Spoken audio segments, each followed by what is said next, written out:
Hello friends, good morning to all of you. Welcome to my YouTube channel ocean of knowledge. आज मैं आप लोग के लिए एक बहुत ही इम्पोर्टेंट टॉपिक लेकर आया हूँ जो कि इंग्लिश लिटरेचर का है। तो आज हम अध्ययन करने जा रहे हैं क्लास 9th का जो न्यू सिलेबस आया है उसके अकॉर्डिंग इंग्लिश के लिटरेचर का फर्स्ट लेसन है द फन दे हैड। तो इसी का हम एक्सप्लेनेशन करने जा रहे हैं। तो चलिए हम स्टार्ट करते हैं। द फन दे हैड यह चैप्टर का टाइटिल है और इसके लेखक हैं इसाक असिमो। ये अमेरिका के राइटर हैं, ठीक है। तो चलिए हम राइटर के बारे में भी कुछ अध्ययन कर लेते हैं, उसके बाद इस चैप्टर के बारे में डिस्कस करेंगे। तो चलिए आर्थर के विषय में हम देखते हैं। About the author, Isaac Asimov was an American author and professor of biochemistry of Boston University. America में इसाक एसिमोव जो थे वह अमेरिकन आर्थर हैं, लेखक थे, एंड प्रोफेसर ऑफ बायोकेमिस्ट्री के प्रोफेसर थे बोस्टन यूनिवर्सिटी अमेरिका में, ठीक है। He was born in Russia on 2 January 1920। उनका जन्म रूस में 2 जनवरी और 1920 को हुआ था। He was a doctor of philosophy, उन्होंने पीएचडी की थी, ठीक है।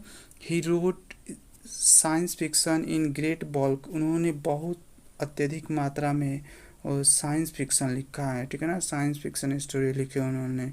ही रोट और एडिटेड मोर देन 500 बुक, उन्होंने 500 से अधिक किताबों को एडिट भी किया है, एडिशन का काम किया है और लिखने का काम किया है। And also about 9000 letters and post card उन्होंने लिखा है। 90 नहीं 90,000, ठीक है ना, 90,000 लेटर एंड पोस्ट कार्ड उन्होंने लिखा है। इसाक डाइड ऑन 6 अप्रैल 1992 में, यानी कि 1992 में 6 अप्रैल 1992 में उनकी मृत्यु हो गई, ठीक है। अब देखते हैं अबाउट द लेसन। चलिए brief history of brief summary of this lesson. Okay, the story that we are going to read is set in the future। है कि जो स्टोरी हम लोग पढ़ने जा रहे हैं वह फ्यूचर में ऐसा हो सकता है, ऐसा संभावना व्यक्त किया जा सकता है, यह स्थापित हो सकता है, यानी फ्यूचर का दृश्य हो सकता है। when book and schools that we know today will perhaps not exist। कह रहा है कि जैसे कि आज हम लोग बुक किताबों से पढ़ते हैं, ठीक है ना, पढ़ाई करते हैं, स्कूलों में पढ़ने के लिए जाते हैं, हो सकता है कि ये आगे चल कर के अस्तित्व में न रहे। There will be no classroom or human teachers, हो सकता है कि क्लासरूम भी ना हो, और ह्यूमन टीचर माने जो मनुष्य पढ़ाते हैं, जो टीचर मानव टीचर जो पढ़ाते हैं वो टीचर भी ना रहें। Children then will read with the help of computers, तब यह अनुमान लगाया जा सकता है कि बच्चे कैसे पढ़ेंगे, कंप्यूटर के हेल्प से, कंप्यूटर की मदद से पढ़ेंगे, वर्चुअल क्लासरूम में पढ़ेंगे, ठीक है। मूविंग ई टेक्स्ट बुक होगा, ई टेक्स्ट होगा, जो जो उनका टेक्स्ट बुक होगा वो मूविंग होगा, ठीक है ना, कंप्यूटर स्क्रीन पे दर्शाया जाएगा, ठीक है। एंड इवन रोबोटिक टीचर्स, और जो टीचर्स होंगे वो कैसे होंगे, रोबोटिक होंगे, ह्यूमन टीचर्स नहीं होंगे। तो ये आप जो है फ्यूचर का दृश्य देख सकते हैं, ठीक है ना। इन्होंने यानी इस लेखक ने फ्यूचर का दृश्य इसमें पोर्ट्रेट किया है, ठीक है। तो चलिए हम यहाँ से टेक्स्ट को स्टार्ट करते हैं। टेक्स्ट सबसे पहले हम रीड आउट करेंगे, उसके बाद उसका हिंदी में मीनिंग बताएंगे, ठीक है, तो एक्सप्लेन करेंगे। तो चलिए देखते हैं, स्टार्ट करते हैं। मार्जी even wrote about in that night in her diary on the page headed 17 May 2157। She wrote today Tommy found a real book. Okay, it was a very old book. Margie's grandfather once said that when he was a little boy, his grandfather told him that there was a time when all stories were printed on paper. Okay, तो यहाँ पे हम meaning देखते हैं। मार्जी ने उस रात इसके विषय में भी अपनी डायरी में नोट की, यानी लिख ली। ठीक है। 17 मई 2157 अंकित पृष्ठ पर उसने क्या लिखा? आज टॉमी को सचमुच की वह किताब मिली। ठीक है ना। और यह बहुत पुरानी पुस्तक थी। मार्जी के दादाजी ने एक बार कहा था कि मैं जब छोटा था तो मेरे दादाजी ने मुझे बताया था कि एक समय ऐसा था जब हमारी कहानियाँ कागज़ पे छपा करती थी। उन्होंने उस पेज को पलटे। ठीक है ना। They turned the page. They turned the page, which were yellow and crinkly, and it was awfully funny to read words that stood still instead of moving the way they were supposed to on a screen. You had when they read it the first time. कह रहा है कि यह बहुत पुरानी पुस्तक थी। ठीक है ना।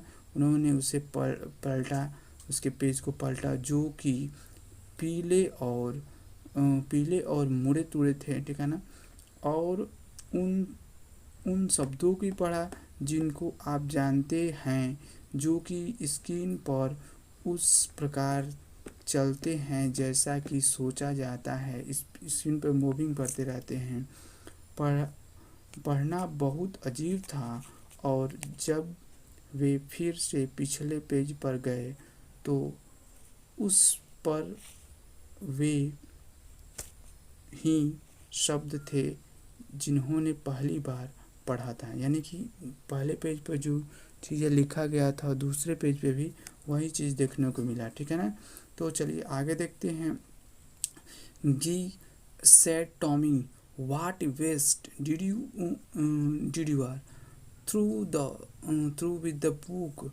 You just throw it away. I guess our television screen must have had a million books on it, and it's good for plenty more. I would not throw it away. Same with mine, said Margie. She was 11 and had not seen as many textbooks as Tommy had. He was 13. करे कि Tommy, जैसा कि Tommy book रखा था वैसा book मार्जी के पास नहीं था। टॉमी का जो एज है वह 13 ईयर्स बताया गया है, जबकि मार्जी का जो एज है वह 11 वर्ष बताया गया है। She said, where did you find it? In my house. He pointed without looking because he was busy reading in the attic. What is about school. ठीक है। तो यहाँ से हम हिंदी मीनिंग देख लेते हैं। टॉम क्या बोला? अरे टॉम ने कहा कि कैसी ये बुक है, ये तो बहुत बेस्ट बुक है। बेस्ट माने बेकार बुक है। ठीक है ना। जब आप पूरी पुस्तक पढ़ लेते हैं तो मैं समझता हूँ कि आप इसे फेंक देते हैं। हमारी टेलीविज़न की स्क्रीन पर लाखों किताबें होती हैं और कहीं ज़्यादा और भी किताबों को यहाँ पे लाया जा सकता है यूज़ में। मैं तो उसे नहीं फेंकता हूँ। ठीक है ना। ठीक है। टॉमी कह रहा है मैं भी नहीं। मार्जी ने कहा। मार्जी बोला कि मैं भी नहीं फेंकता हूँ। वह 11 वर्ष की थी। कौन 11 वर्ष की थी? मार्जी 11 वर्ष की थी। उसने टॉमी जितनी टेली बुकें नहीं देखी थी। वह 13 वर्ष का था। कौन? टॉमी जो था वो 13 वर्ष का था। उसने कहा तुम्हें यह कहाँ मिली? तो उसने क्या जवाब दिया? मेरे घर में। ठीक है ना, उसने कहा कि मेरे घर में ये किताबें मिली। उसने बिना देखे संकेत किया क्योंकि वह पढ़ने में व्यस्त था। दुछत्ती यह किस कैमरे के बारे में है? तो उस दुछत्ती जो कमरा था यानी स्कूल के बारे में। ठीक है ना, उसने बताया कि नहीं ये स्कूल के बारे में लिखा गया है, ये इस बुक में स्कूल के बारे में लिखा गया है। अब देखते हैं आगे, टेक्स्ट पढ़ते हैं। Margie was successful Margie was scornful school, what is there to write about school. करे कि मार्जी स्कॉर्नफुल मैंने घृणा करती है, ठीक है ना, स्कूल से। और करे कि स्कूल के बारे में क्या लिखा जाता है, ठीक है ना, स्कूल के विषय में क्या लिखा जाता है। आई हेट स्कूल, मैं स्कूल से घृणा करता हूँ। ठीक है। Teacher had been giving her test, Margie always hated school. कह रहा कि मार्जी हमेशा स्कूल से नफरत करता है। But now see hated it more than ever. लेकिन अब मार्जी जो है, मार्जी यहाँ पे गर्ल्स है, ठीक है ना, तो गर्ल का नेम है इसलिए ध्यान देंगे। सी हेटेड मैंने अब और पहले से अधिक नफरत करती है स्कूलों से। ठीक है ना। The mechanical teacher had been giving her test after test in geography. और कह रही है कि मैकेनिकल जो टीचर हैं वो टेस्ट पे टेस्ट ले रहे हैं जियोग्राफी में, और उसका जो प्रदर्शन है, जो परफॉर्मेंस है, वो पहले से बहुत बुरा से बुरा परफॉर्मेंस है। Until his mother had shaken her head sorrowfully and sent for the county inspector. ठीक है ना। कह रहा है कि यांत्रिक अध्यापक उसे भूगोल में परीक्षा पर परीक्षा दे रहा था और वह खराब से खराब किए जा रही थी। अंत में उसकी माँ ने दुखी होकर के अपना सिर हिलाई और क्षेत्रीय निरीक्षक को बुला लिया। तो यहाँ पे यह चैप्टर ये टेक्स्ट जो है कंप्लीट होता है। ठीक है ना। और नेक्स्ट टेक्स्ट को मैं अगले दिन लेकर आऊँगा। इस टेक्स्ट में बस इतना ही। Thank you very much for watching my video. ये वीडियो कैसा लगा कमेंट में ज़रूर बताएं। Thanks, have a great day. Thanks for watching my video.